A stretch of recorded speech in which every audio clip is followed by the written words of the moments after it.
Assane Sine. Binta Charles Diop. ñëwaat nañ la. maa ngi lay fay. Mam Binta Mam Assane. alors tey nag nga indilaat ñu lu am solo. waaw lu am solo jëm ci connectivité waaye tey dañuy génn Sénégal.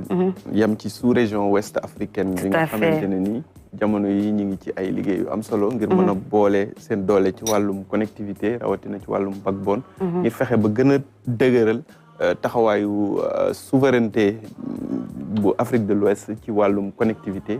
loolu nag moo waraloon réseau bi nga xam ne taxawal nañ ko ñaari at ci ginnaaw.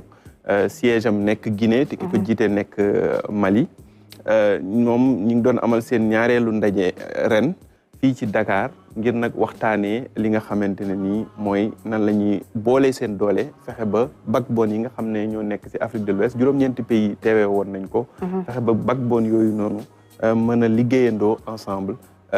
gën a yokk souveraineté wu Sénégal ak yeneen juróom-ñetti pays yooyu nga xam ne ñoo nekk ci Afrique de l'Ouest ci wàllum numérique ndaje mi nag ki ko jiite woon ci ñaari fan la woon 9 ak 10 avril ki ko jiite woon di secrétaire général bu ministère bi ñu dénk wàllu communication télécommunication ak numérique mu teewaloon fa Alioune Sall mi nga xam ne mi ngi doon tournée fii ci réew mi ci sud ci bët saalum réew mi ngir yóbbu fa tamit li nga xam ne mooy kit yi nga xam ne day tax ñenn ñi nga xam ne mosuñoo dégg luy internet wala réseau daal di koy am donc Serigne Ahmadou Bamba Sy mi nga xam ne moo ko fa teewaloon moom la ñuy déglu ci solos ndaje moom.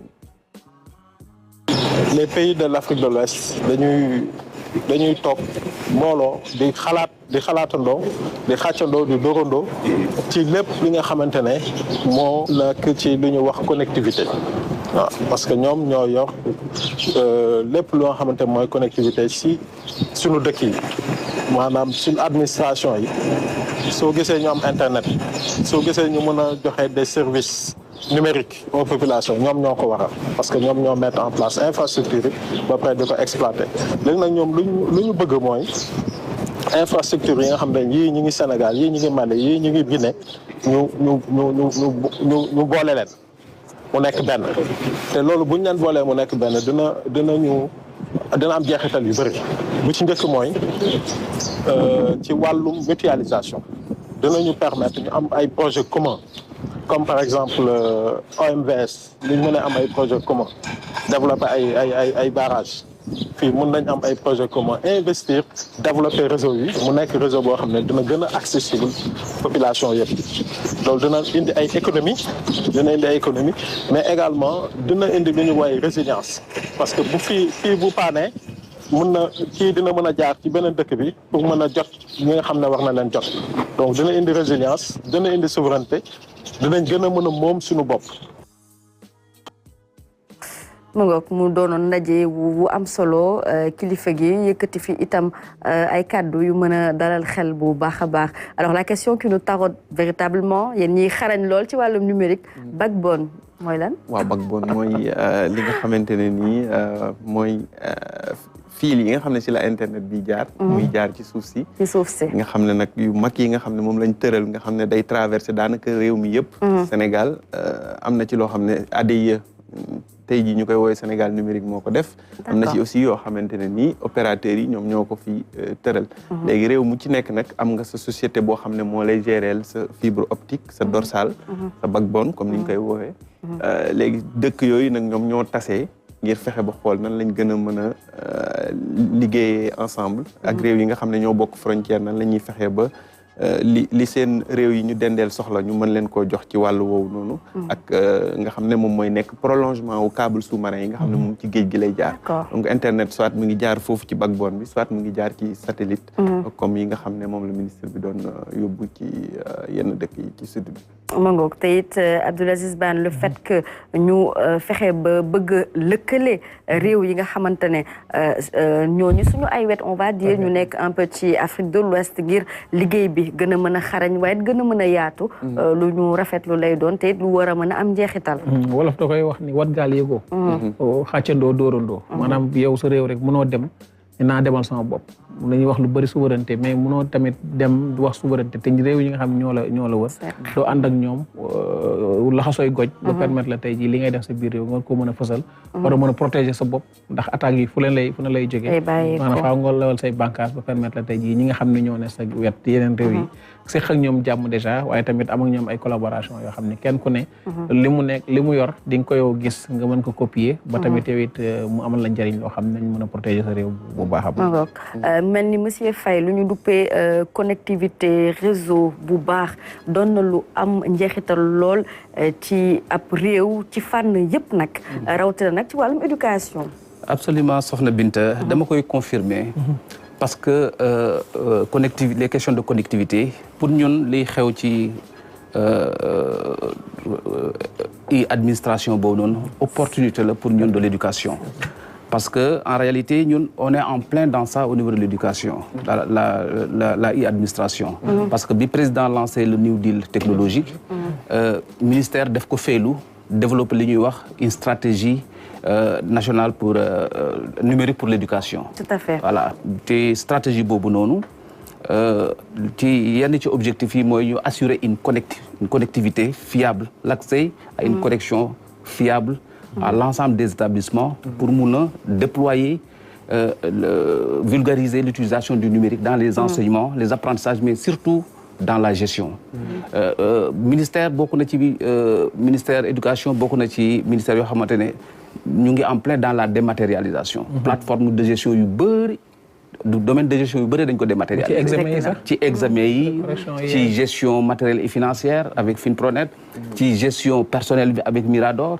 gestion même infrastructure yu bâtiment ministère dimension gestion yëpp dañ ko dématérialiser et Planète nekk application boo xamante c'est dédié au pilotage et à la gestion des établissements yoo xamante ne day permettre ministre mu xam en temps réel ce qui se passe dans tous les établissements man inspecteur d'académie naka si noonu pour mu atteindre vraiment son niveau de développement optimal pour ñu mun ko utiliser comme ni mu waree il faut que établissement yëpp connecté wu am connexion bu fiable mun a attaquer plateforme bi renseigner ko dans les normes donc loolu opportunité la pour ñun pour que ñu mun a mettre en œuvre la stratégie numérique et même au niveau de l'académie parce que dans cette exercice-là, l'Académie de Dakar, parce que dafa am ay prérequis yu bëri, s'est positionné comme pour assurer le lead dans cette transformation numérique de l'éducation. Donc loolu yëpp ñun ay vraiment ay opportunité la pour faciliter ñu la mise en œuvre de cette stratégie. Parfait. Réaction, Monsieur Ndiaye, vous qui avez fait une majeure partie de votre vie à l'extérieur, vous voyez un peu le développement par rapport au numérique.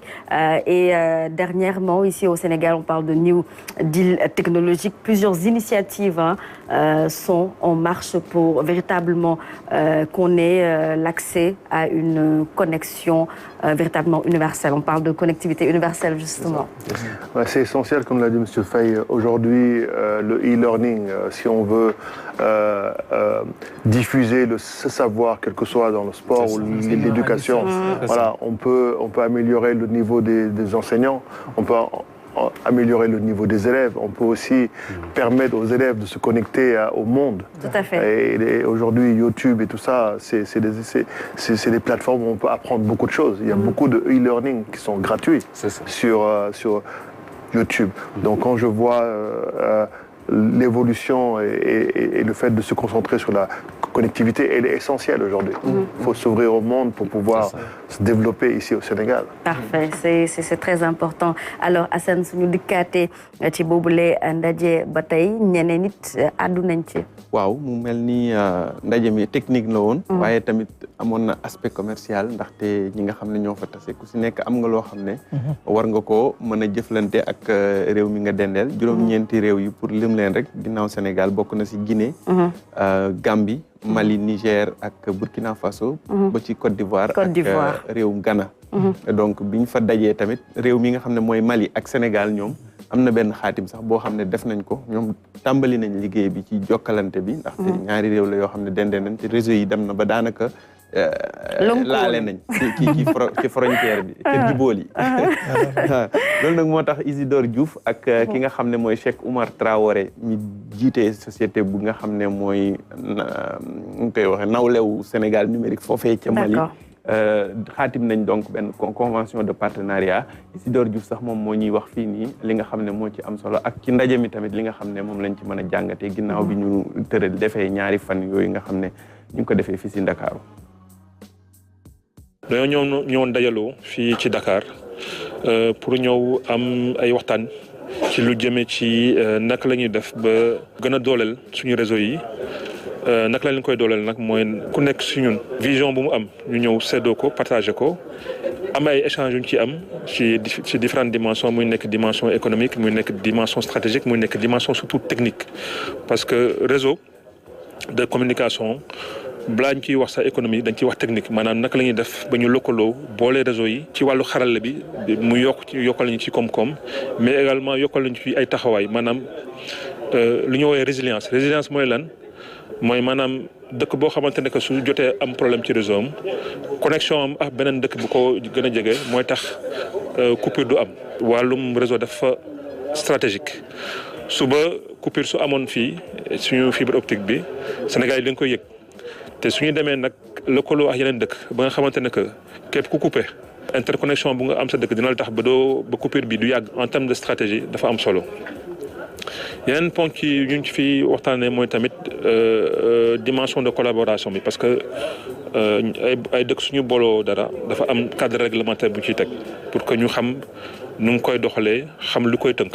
convention bu ñu signé ay ponk yu bëri la benn bi mooy naka la ñuy def ba interconnecté via Kidira suñuy backbone bi.